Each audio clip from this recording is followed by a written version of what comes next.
Who will shout out louder at the Drifted Sevens in Mombasa?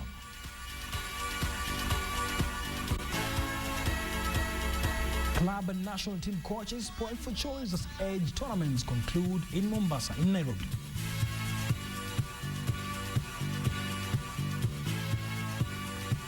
Moscow results was very good this year. We got some unexpected gold medals. Was Moscow performance the best for Kenya?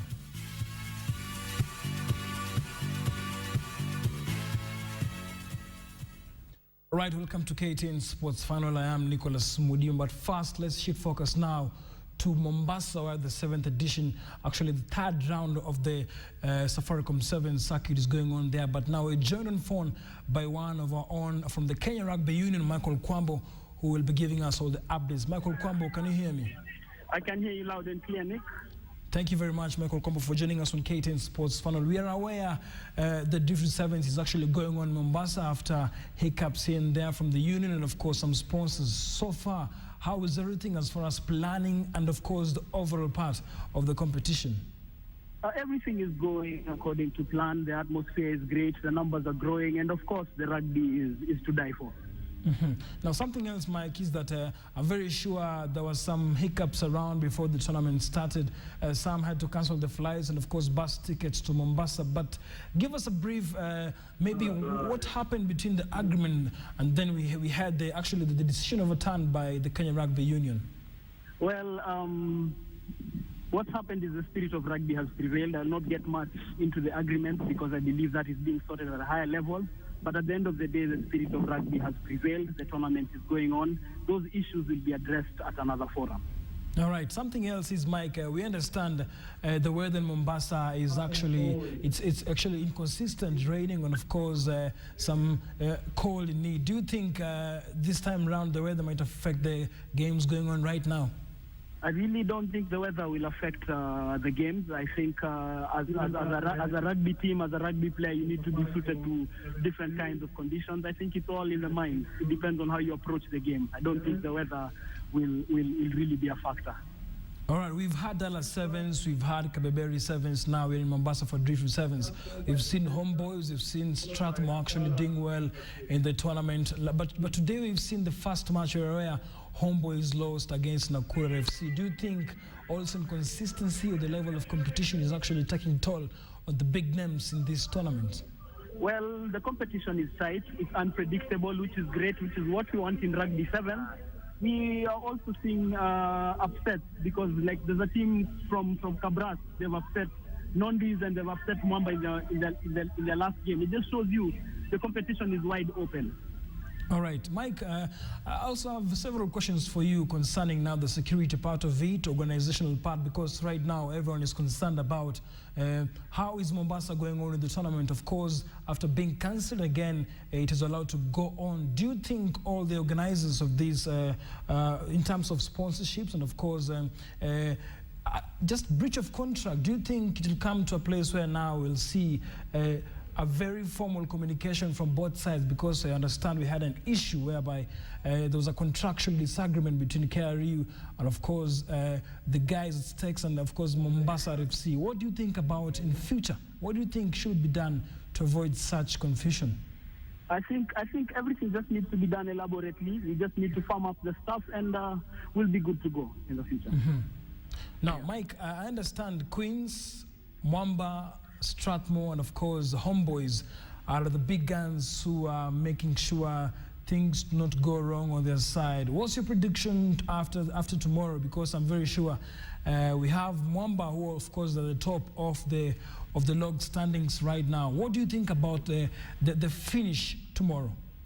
The finish is wide open. Strathmore are looking good. They've been efficient and effective in their opening 2 games. Queens are also looking good. They've come here for business. But remember, this is day one. What is key for most teams usually on day one is just to secure qualification for the knockouts. And those are the 2 front runners for me. Let's see what the rest of the day has in store. Remember, at the Kabeberi 7, Homeboys pulled a rabbit out of the hat and lifted the title. Remember, in Kisumu, Strathmore won. So, I mean, anything can happen on day 2. But as you asked in terms of who I feel are looking good at this point in time, based on their play, it is Strathmore and Queens. Mike, I'm very sure the Kenya Rugby Union is not only having these matches as a fun, but what's the plan? Because we are seeing talent actually in this Safaricom 7 series. Do you think some of these players, actually their talents will be tapped and of course represent the country in international events? Because I'm very sure there's a system whereby, a transitional system whereby now, after 7th team that's now shining, we also have our future team. Do you think this is an avenue whereby players can be discovered? This has been an avenue where players have been discovered. I'd just like to jog your memory a bit. In 2009, we had a player called Oscar Ouma playing for Nakuru RFC. I think 4 years later, the whole world knows who Oscar Ouma is. That's just one of the examples of players who have announced their talent on the National 7 Series, which is now being sponsored by Safaricom. So in terms of that, yes. In terms of also players breaking through to the national team, yes, although there is a transition, as you've mentioned, but this is definitely a good talent identification exercise for the Kenya Rugby Union in terms of identifying players for the 7th team. All right. Thank you very much, Michael Kwambo, for that report. And of course, we will be joining you later on and of course giving you all the details about the results in Mombasa, the third round of the Safaricom 7 series, the Drift 7s going on right now in Mombasa. But now, shifting focus now, the most awaited clash of the month between rivals FC Leopards and Gor Mahia is knocking the two clubs with the biggest fan base in the country renewed the rivalry at the Moi Sports Centre Kasarani. Gor Mahia, who are the league leaders, have had a smooth ride this season under the new coach Bob Williamson, who has not lost any match since taking over from the Croat Zdravko Logarusic. FC Leopards on their side have their form back, and the Belgian tactician Emile. So, who will carry the day tomorrow? The big clash is here once again, and the old rivalry will be renewed tomorrow at the Moi Sports Centre Kasarani. AFC Leopards clashing with local leaders Gor Mahia. The 5th placed AFC Leopards will be out to revenge the 1-0 defeat they suffered at the hands of Kogalo in the first leg last March at the Nyayo Stadium. Bob Williamson has not lost since taking charge of Gor Mahia, with the worst results being barren draws against Nairobi City Stars and Tusker. In the last 3 encounters early this year and the late last year, Gor Mahia have had an edge over Leopards. The last time they met in May, Kogalo won the match by 1-0. On 22nd September 2012, Gor Mahia beat FC Leopards 2-1, while early last year, on the 18th of March, they settled to a barren draw. It will be the first derby for Gor Mahia coach Bobby Williamson, who joined the club 2 months ago, and he'll be seeking bragging rights after the 90 minutes. Both teams have had a neat record in the last 5 matches. AFC Leopards drew with City Stars 1-1 at Nyayo Stadium, then beat Ulinzi Stars 1-0, and before that, they beat Sofapaka 1-0. They saw of Slumboys Mathare United 2-0 and thrashing of Thika United 4-1 in the last match they played at the Kasarani Stadium. AFC Leopards will be without influential defenders Anthony Kimani and Jackson Saleh, who are both injured. The Felons are 5th on the log with 29 points after playing 21 matches, while rivals Gor Mahia are on top of the league with 40 points out of 20 matches. AFC Leopards coach Luke Emile returned to Nairobi this week after 2-week absence, and he hopes a positive outing against Gor Mahia. We train every day, very hard. You saw the training today, you watched the training. We train with a lot of concentration, application. Okay, sometimes we missed a lot of chances on the pitch, sometimes a lack of concentration. So, who will blink first in tomorrow's big clash? Right, let's hope hooliganism won't be tolerated tomorrow, because that match will be one of the biggest matches actually in the country in the tomorrow's derby at the Moi Sports Centre Kasarani. But now let's shift now back to Mombasa, where our own Ferdinand Omondi has been following up the reports at the Mombasa Sports Club and at least give us what has been happening in terms of results and of course performance, upsets and everything happening in Mombasa. Ferdinand Omondi. From Mombasa, the Driftwood Sevens is well underway as planned. What was expected to have been a huge disappointment for rugby fans after several weeks of organization was finally put into play. You remember there was that tiny bit of scare when the rugby union cancelled this tournament, ostensibly because there was a bit of a conflict of interest between the main sponsors and the sponsor of Rugby RFC, Big Brewers, so there was some sort of conflict of interest as they had put it.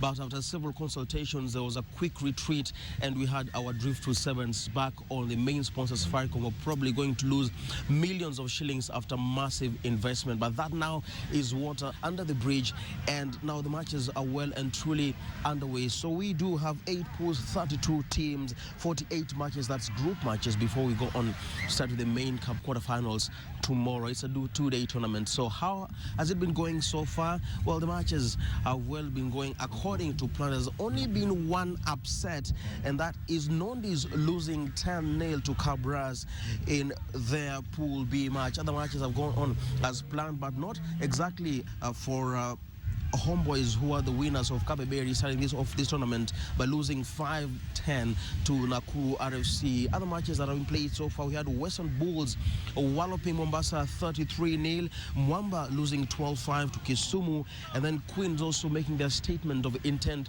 with a 27-0 thumping of Daystar. The champions of Dallas 7, Strathmore, also making their intent known, probably going for the jugular this time as well.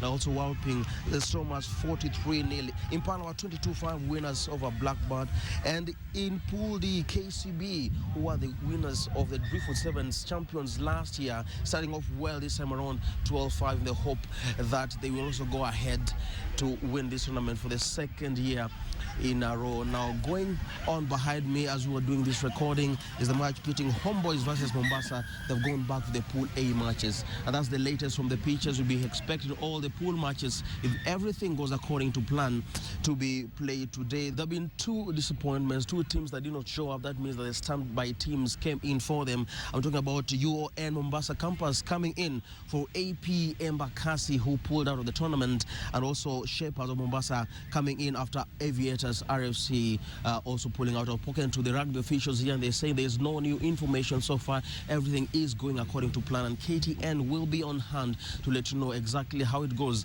until we have the new champion or the defending champions of the Driftwood Sevens being announced at the finals tomorrow. From the Mombasa Sports Club, I am Ferdinand Mondi. Back to you in studio.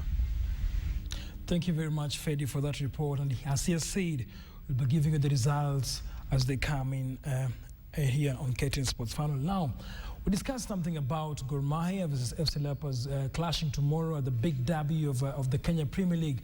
And now I'm joined by Patrick Korir, a football commentator, who is joining us from our City Center studios. Patrick Korir, welcome to KTN Sports Final. Thank you, Nicholas. Yeah. Okay, Patrick, I'm very sure everyone is waiting for this match tomorrow, and of course, it's a big match. Both teams have a large, big-time fan base. What do you think about the records? Because tomorrow is we are actually unsure. Pundits are also unsure about tomorrow's results because both teams have actually been having a very good run as far as performance and, of course, results are concerned. What do you think about this match coming tomorrow? Okay, I think it would be prudent to look at the overall records between these 2 teams ever since they met in 1968. Now, if you actually look at the overall records, you'll find that AFC actually has an edge over Gor in the sense that they've won 25 games. Gor has won 21, and the 2 of them have done 27. That is out of 73 games they've played. Now, tomorrow's game is going to be the 74th game, but if you look at the recent trend, then you'll see that Gor actually has an edge over AFC Leopards in many senses. In the last 10 games alone this season, we are seeing Gor has only conceded 1 goal. They're top of the table. They have a 7-point gap. AFC Leopards is 5th. From the last 7 games, they've conceded 3 goals. And you can see that they have a 9-point gap behind Gor. So in all senses, Gor has an edge, but that is not to say that it's an obvious thing that Gor are going to win the game. No. Mm-hmm. There are many other factors that you need to consider. Right. One, if you look at from 2010, the first leg, FC won. The second leg, Gor won. 2011.